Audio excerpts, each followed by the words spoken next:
Thanks, Melody. Hi, everyone. So, as Melody said, I studied abroad in Jordan in the fall of 2015, and with the ESJ Fellowship, I was able to go back there this summer. I was hosted by the Jesuit Refugee Service, or JRS,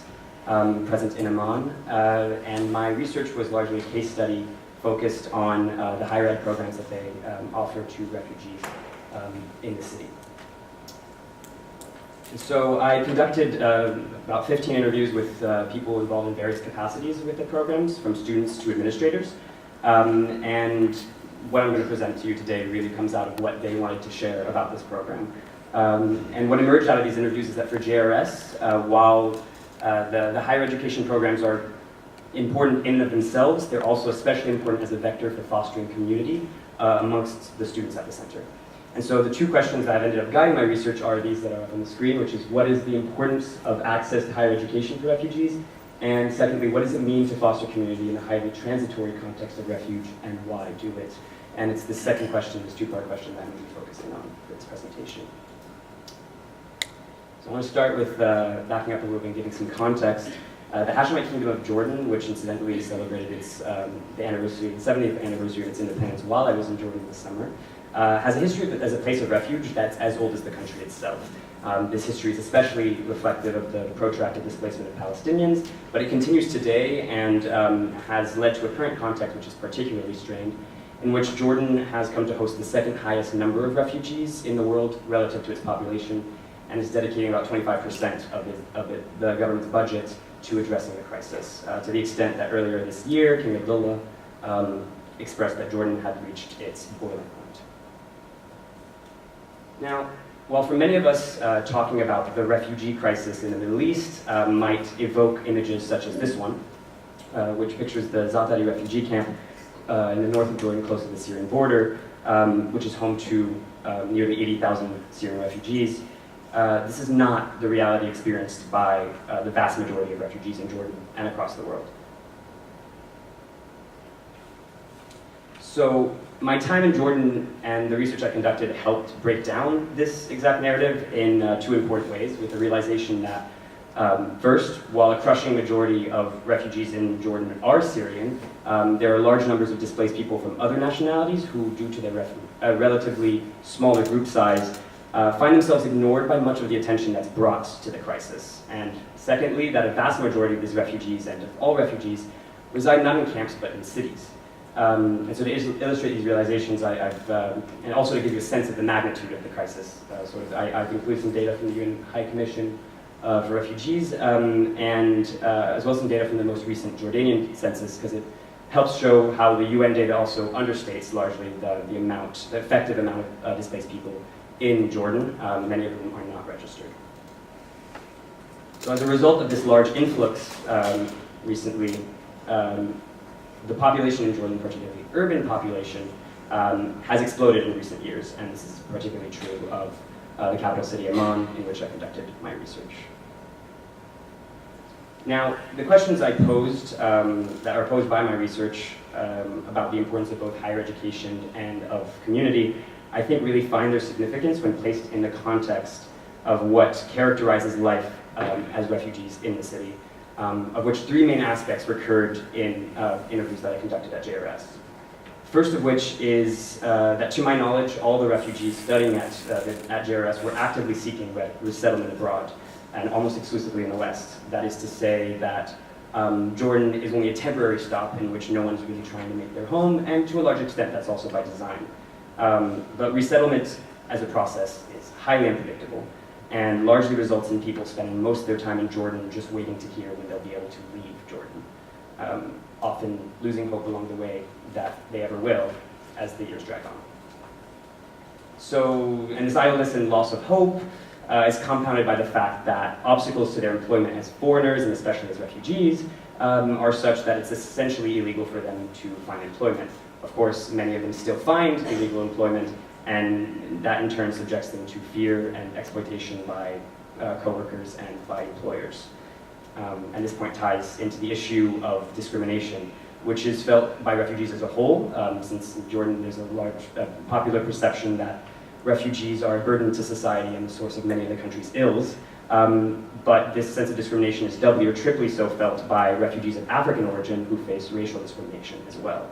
And what's more, interviews at JRS highlighted that many services or opportunities that emerge out of the local and international response to the crisis, including those for higher education, are available almost exclusively to Syrians,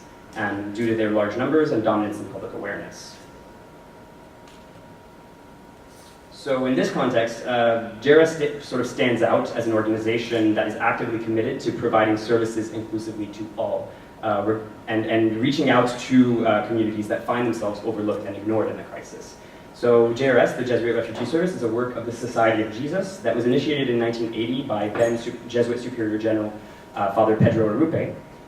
in order to respond to the plight of the Boat people fleeing war in Vietnam. This is the same Father Arrupe, pictured here, whom Georgetown has just honored through the naming of its most recent dorm.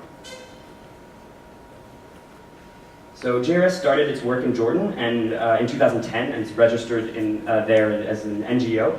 And the largest part of its operations in the country is its educational programs, which it offers free of charge based on a basis of total inclusivity, regardless of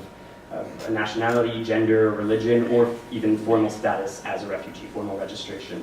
And a significant part of those educational programs are those that it implements from its partner Jesuit Commons Higher Education at the Margins, or JCN, which is a network of Jesuit institutions, the majority of which are located in the US, which design and facilitate higher ed programs currently largely destined for refugees. And of the JCN programs implemented by JRS in Jordan, there's a 3-year online diploma in liberal studies, which is in English, which is accredited by Regis University in Colorado, and which runs using the Blackboard virtual learning platform, which was donated by Georgetown. Alongside the diploma, there's also what are known as community service learning tracks, or CSLTs, which include a course in psychosocial case management, and also 3 levels of English as a foreign language. And really, for the students, the primary objective in enrolling in all these programs is to learn or improve their English, which is why alongside the JCN programs, JRS also offers a very large informal program, informal courses in English. And so currently they're serving about 300 students of all nationalities, various nationalities. Pictured here is a classroom at the center, a CSLT English class. Now, while these programs are meant to meet a need and a demand for higher education, the center is also self-consciously, through these programs, seeking to offer a sense of community to its students. It does that through the diversity of its student body, amongst which staff seek to build an inclusive atmosphere and encourage students to mix, exchange, and build friendships with other students of different backgrounds. And to that end, the center also organizes extracurricular events for all the students and seeks to make the center a place where they're able and feel comfortable to stay and socialize after class, and even when they don't have class. And the educational programs themselves, which are informed by the pedagogy of St. Ignatius, really encourage students to approach their learning with a mind towards the communities that they're a part of, and how they can sort of dedicate their learning to serving those communities. And JRS does refer to these students as people we serve and members of the JRS community, and really think of them in that way rather than as beneficiaries, which is often the case in services provided by NGOs. And so this commitment to community building really finds its purpose and motivation in, first of all, providing a space for comfort, dignity, and especially hope for these students in the context of the hardships that they face daily, and which I mentioned a little bit about earlier, including the big unknown of when they might be resettled. This is, as Natalie, the academic officer at JRS put it, doing with the now.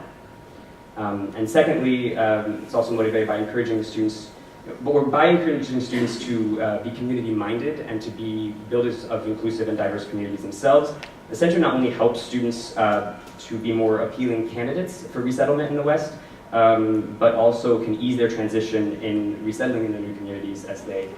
seek to find their place. And by that same token, by being community builders, while most students have no clue when or even if they'll ever be able to return to their homes, their experience at the center helps many students to think forward to that possibility and to envision how they might be able to rebuild their communities there. This is a very important step for many of the students, ushering a healing and regenerative process.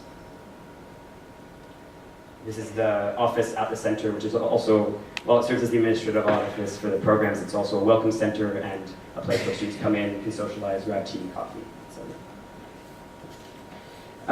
And so the success of these efforts is, I think, measured in the exclusively and genuinely positive reviews and experiences that were shared through the interviews, and by the fact that everyone involved, from students to administrators, has at heart to see the programs expand and serve even more people and other programs like it to emerge.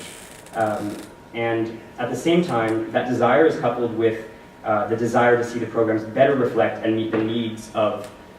those they are designed to serve in the interest of community. And for example, it came up that students, when they realize what JCHEM stands for, aren't always particularly fond of the branding of their program. The name Higher Education at the margins, which ends up printed on their diplomas and certificates, only serves as a reminder of their situation when the program is the very thing that helps them feel as though they aren't at the margins. And this quote that I put up on the board from Fozia speaks to that, but I think it's also important to note that this quote comes from a graduate who otherwise speaks extremely highly of the program, and for her, the JCM diploma was like a dream come true. And so I'd really like to thank